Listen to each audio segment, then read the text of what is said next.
नमस्कार दोस्तों, स्वागत है आप सभी का पाथफाइंडर पर। दोस्तों, इंडिया और पाकिस्तान के बीच में बढ़ती हुई टेंशन्स के साथ में अब पाकिस्तान के द्वारा एक बहुत ही रेकलेस कदम दोस्तों यहां पे लिया गया है। बिकॉज पाकिस्तान के द्वारा अपनी एक बैलिस्टिक मिसाइल सिस्टम, जिसको अब्दली मिसाइल के नाम से जाना जाता है, उसकी यहाँ पे टेस्टिंग को कैरी आउट किया गया है। आप लोग यहाँ पे देख सकते हैं, ये डेवलपमेंट जस्ट अब से कुछ ही घंटे पहले सामने आई है। एंड वैसे इंडिया ने इस टेस्टिंग के पहले ही इंडिया को मालूम पड़ चुका था कि इसकी टेस्टिंग होने वाली है। टेस्टिंग के पहले ही इंडिया की डिफेंस मिनिस्ट्री के द्वारा कह दिया गया था कि अगर आपने ऐसा कुछ भी किया तो ये एक रेकलेस एक्ट ऑफ प्रोवोकेशन और डेंजरस एस्केलेशन माना जाएगा। लेकिन ऑब्वियसली पाकिस्तान ने इस चीज़ को लेकर नहीं कोई भी बात सुनी। एंड अब दोस्तों इंडिया ने बदले में दो बहुत ही बड़े कदम हैं जो कि पाकिस्तान की मिसाइल्स एंड उनके एयरक्राफ्ट्स को न्यूट्रलाइज करने के लिए लिए हैं। सबसे पहले तो इंडिया के द्वारा दोस्तों जो पाकिस्तानी मिसाइल और एयरक्राफ्ट्स के द्वारा इस्तेमाल होने वाले जो नेविगेशन सिस्टम्स हैं उनकी जैमिंग करनी शुरू कर दी गई है, सो दैट जो पाकिस्तानी मिलिट्री एयरक्राफ्ट हैं उनको हम लोग क्रिपल कर सकें। और उसके साथ में ही उनकी इकोनॉमी को एक और बहुत बड़ा झटका देने के लिए इंडिया ने ऑलरेडी दोस्तों पाकिस्तान से आने वाले जो समुद्र के माध्यम से जो इंपोर्ट्स थे उनके ऊपर भी हमने यहाँ पर पाबंदी लगा दी है। वैसे आपको बता दूं, अभी तक जो ऑलरेडी वाघा बॉर्डर के थ्रू जो भी यहाँ पर गुड्स या किसी भी चीज़ का व्यापार होता था वो तो हमने रोक ही दिया है। लेकिन कुछ बहुत ही मिनिस्क्यूल, बहुत ही कम लेवल पे जो व्यापार था वो यहाँ पर से भी देखने को मिलता था, उसको भी रोक दिया गया है। और साफ साफ कह दिया गया है कि कोई भी शिप जो कि पाकिस्तानी फ्लैग को बेयर करेगी, it will not be allowed to visit any of the Indian ports. ये वाला आप लोग यहाँ पे नोटिफिकेशन देख सकते हैं जो कि इंडिया के डायरेक्टर जनरल ऑफ शिपिंग के द्वारा दोस्तों यहाँ पे जारी किया गया है। इन्हीं सब डेवलपमेंट्स के बारे में बातचीत करने वाले हैं कि क्या एग्जैक्टली पाकिस्तान ने यहाँ पे किया है, बदले में इंडिया के द्वारा क्या कार्रवाई करी गई है और इसके क्या मायने हैं, इसको भी हम लोग समझने का प्रयास करेंगे। आइए शुरू करते हैं मेरे साथ। मेरा नाम है अनिरुद्ध।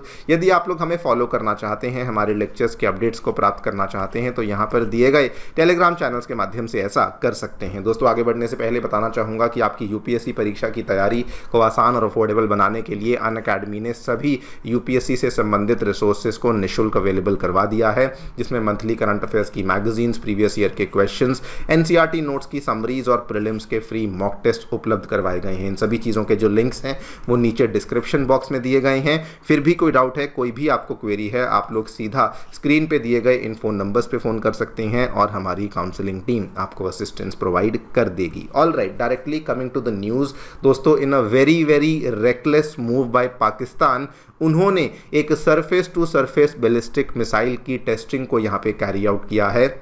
इस पर्टिकुलर मिसाइल जिसकी हम यहाँ पे बात कर रहे हैं, ये दोस्तों पाकिस्तान की very famous Abdali missile system देखने को मिलती है, जो कि इन्होंने यहाँ पे टेस्ट किया है। उस पर्टिकुलर एक्सरसाइज का नाम भी इन्होंने यहाँ पे इंदस रखा है। एंड पाकिस्तान ऑब्वियसली इस पर्टिकुलर टेस्ट को जब जस्टिफाई कर रहा था तो पाकिस्तानी गवर्नमेंट ने कहा कि हमने जो ये लॉन्चिंग या फिर ये जो टेस्टिंग हमने करी है, इससे हम हमारे ट्रूप्स की ऑपरेशनल रेडीनेस को इंश्योर कर रहे हैं और हमारे की टेक्निकल पैरामीटर्स को वैलिडेट करने का प्रयास कर रहे हैं, जैसे कि advanced navigation system and enhanced manoeuvrability features. लेकिन दोस्तों इंडिया इस टेस्ट को ऑब्वियसली बहुत ही डिफरेंटली परसीव करता है। पहले भी इंडिया ने बोल दिया था कि अगर आप ये करेंगे तो ये बहुत ही हॉस्टाइल एक्ट माना जाएगा, और अब जबकि उन्होंने ऐसा कर दिया है तो इंडिया ने डिक्लेयर कर दिया है कि ये एक ग्रेव प्रोवोकेशन है और इसका बदला भी इंडिया के द्वारा यहाँ पे लिया जाएगा। सो हम लोग आने वाले 1 या 2 दिनों के अंदर या फिर हो सकता है कुछ ही घंटों में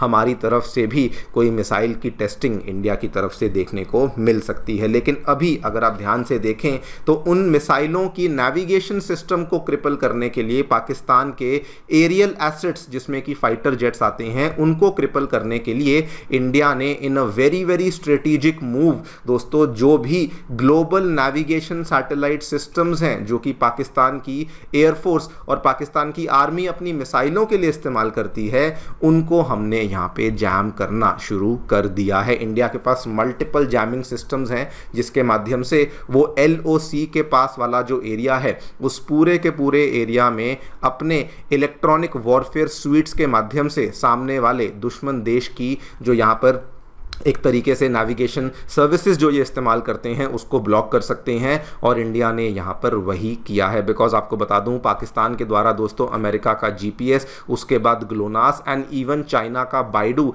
ये सारे के सारे सिस्टम्स इस्तेमाल होते थे, लेकिन अब इंडिया ने वहाँ पर भी उसकी जैमिंग को भी शुरू कर दिया है। और टारगेट बड़ा सिंपल है कि हम लोग पाकिस्तान की सिचुएशनल अवेयरनेस को क्रिपल करना चाहते हैं, उनकी एक्यूरेसी को कम करना चाहते हैं, और उनकी प्रिसीजन गाइडेड मिसाइल सिस्टम्स की इफेक्टिवनेस को भी हम लोग यहां पर रिड्यूस करना चाहते हैं। और इसमें जो बेस्ट पार्ट है कि इंडिया ने जो यहां पर किया है, बिकॉज दोस्तों इंडिया खुद अब ये जो ग्लोबल नेविगेशन सैटेलाइट सिस्टम्स हैं इनके ऊपर रिलाई नहीं करता। इंडिया के पास थैंकफुली अपना खुद का नाविक सिस्टम है, जो कि हम पिछले कई सालों से जिस पे काम कर रहे थे अब तो बनकर तैयार भी हो चुका है। और हमारी जो मिलिट्री है वो इसी नाविक सिस्टम का जो रिस्ट्रिक्टेड सर्विसेज वाला सिस्टम है वो दोस्तों हमारी मिलिट्री इस्तेमाल करती है, और हमारी एयरफोर्स को कोई भी दिक्कत इस पर्टिकुलर चीज़ में नहीं आती है।